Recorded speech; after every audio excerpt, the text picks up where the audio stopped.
How's it going, guys? Welcome back to another video. In this video I want to talk to you about failure and the best way to bounce back from your failures so that you never lose again. So as you can see from the title of this video, I put something along the lines of, if you give up, it goes down as a failure, but if you go on to succeed, it becomes a lesson. And I got this quote from someone called Ross Edgley. For those of you who don't know him, he's basically one of those fitness influencers who just pushes his mind beyond the limits that he can go to. And well, he's like one of those David Goggins type guys. And the video that I saw him say this was the River Yukon video, where he breaks the world record for the longest swim, which was around 500 kilometers, which is of course absolutely insane. And he talks about how his past swims he failed and he didn't break the record because of, you know, whatever reason. He was in pain and he just had to stop, and that if he didn't go on to then breaking the world record, then it would be classed as a failure. But since he did end up achieving the world record, it became a lesson. And I actually watched this video quite a long time ago, but after what happened to me yesterday, a story I'm going to tell you about, it really came back into my head, and I just want to share with you guys, you know, what my thoughts are, and hopefully it can inspire you. So yesterday night, it was one of my first times back sparring after a long time. As some of you know, I had hip surgery, so yeah, it was my first time back sparring in an actual jiu-jitsu area. You know, I did spar with a friend the day before that, or a couple of days before, but you know, my proper sparring session in the gym, and I just got absolutely mauled basically. You know, there were people with the same belt as me, better belts than me, heavier than me, whatever. I just got destroyed pretty much. And you know, it was an awful time. I was really rusty, and yeah, I just got destroyed basically. And I didn't get angry. I'm not someone who really gets angry. You know, I tell some of my friends that I think I've got the opposite of anger issues. It's like basically impossible to get me angry. I think it's just that I'm super competitive, and you know, I just don't like losing at all. I think it's more disappointment in myself, which is the emotion that I feel rather than anger. But yeah, basically I kept losing, and you know, I could barely breathe. I was panting so much because obviously you use oxygen via respiration when you're working out, and alongside that, you know, I was being compressed in a position called side control, which is basically when they pull their weight on you, and you know, it was blocking my nose and my airways in my mouth and stuff, so I could just barely breathe, and you know, my body needed oxygen, so I was just hyperventilating. I just couldn't breathe. So you know, my coach could see that I was, you know, a bit panicky and a bit annoyed and stressed out, and you know, I was trying to breathe. I was pulling my hair back, you know, during the rest in between the sparring, and you know, he told me just relax, take a break. And I really didn't want to. I was like, no, Simon, it's all right. You know, I'll go on. I'll keep doing it. But he made me realize, you know, I should take a break and I should just chill. You know, breathe, relax. Because of course your cardio is important in jiu-jitsu, but the most important part is technique and using your energy stores efficiently. So you know, I took a break, and he could see that I was really annoyed, really upset I was losing. So you know, he came over, sat next to me, and gave me a little pep talk. And I really want to share this with you guys because I think it's really important, and it applies to, you know, whatever field you're in.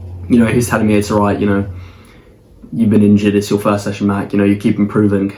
And he told me about when he was in that grade of jiu-jitsu, I don't know how long ago it was, but he kept getting put in triangle chokes and arm bars, which is basically just a submission where you have to tap out.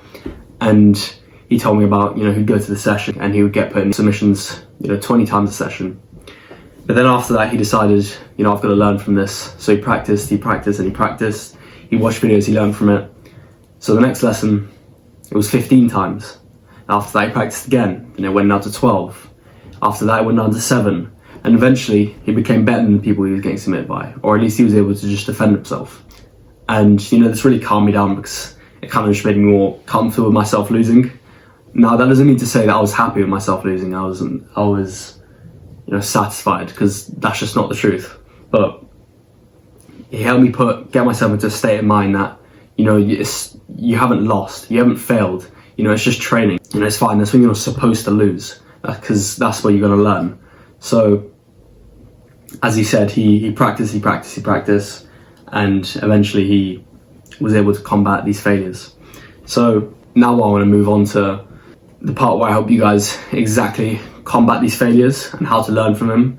because I believe it's absolutely essential in order to improve yourself just in all aspects of your life, to be learning from failures, because that's where you find your weaknesses.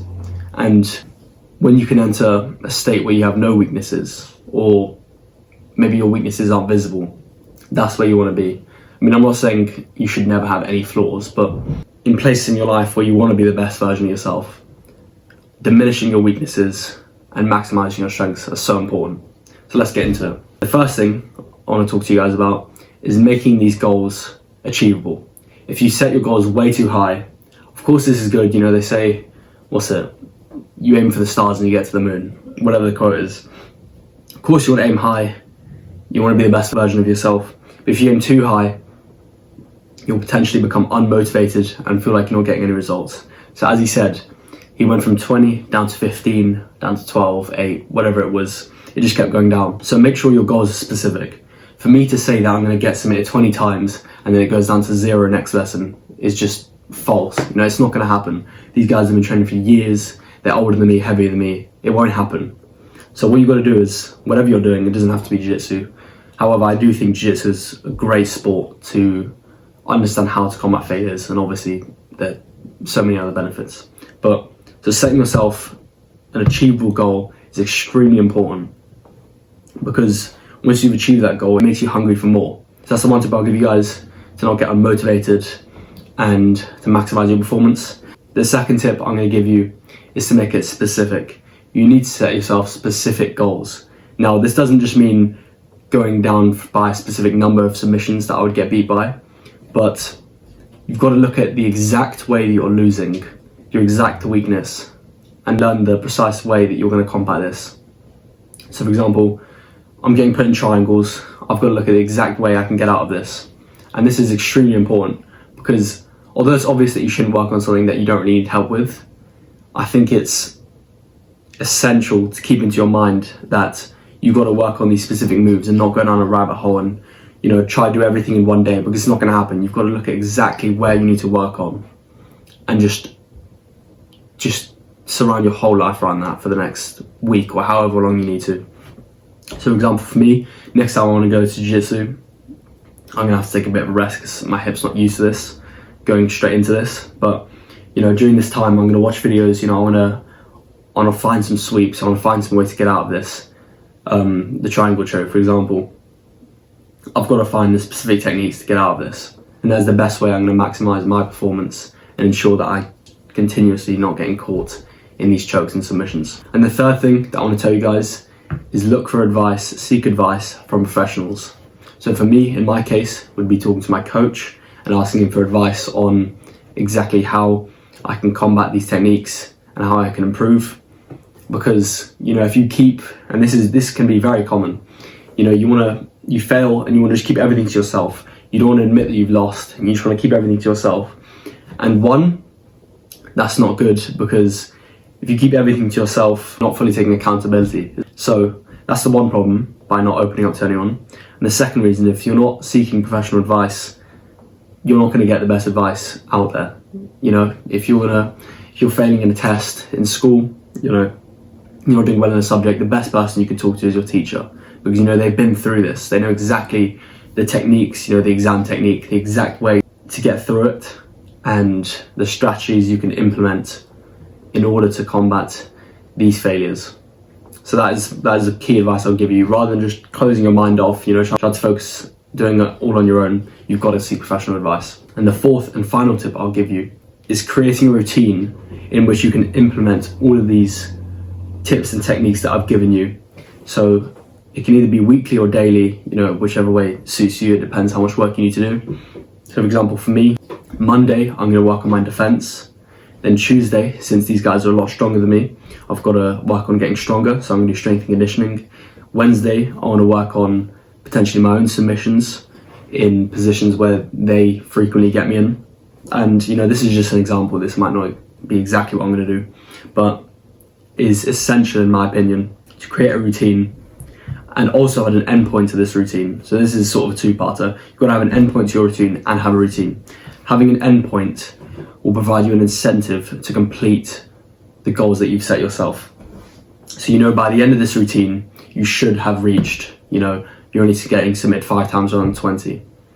And, you know, as I said, I think that's extremely important because, you know, if there's a week left, you know, you're setting yourself a 6-week program, there's a week left, you're thinking, shit, I need to go, I need to keep doing it. You know, I've slacked off the past week, I've half-heartedly done my routine, I've got to go all in now. So that provides an incentive, and also just creating a routine can help you to understand which parts that you're slacking in. So for example, if you miss Monday, you know, you can see you've got the routine, you think, oh, you know, I missed Monday, I've got to, maybe I can do this the next day, I can push it over to Wednesday and then make sure I do both. So obviously it's important to make sure that you do everything that you set it for yourself, but when you have a routine, you have a clear picture of everything you need to do. So if you do need to move on to the next day, you can. So that's the advice I would give you. It's got to be achievable, it's got to be specific, you've got to seek advice from people that are better than you, and you've got to create a routine to implement these strategies. I truly believe that these 4 things can help you become a much better version of yourself in whichever aspect of your life, whether it's combat sports, business, school, it really doesn't matter. I think these are 4 key essential things that you need to implement into your day-to-day life so you can combat your failures. Because as you can see the quote in the title, if you do bounce back, it becomes a lesson. And throughout all aspects of your life, it can even be relationships. You've got to not see anything as a failure. You've got to see it as a thing that you can, as a weakness that you can work on, and then eventually it can become either a strength or just something that isn't a contributing factor to your losses. So yeah, that's everything for today, guys. I hope you saw value from this video. If you did, make sure to drop a like and subscribe. I really appreciate it if you reach the end of this video. Have a great day and see you.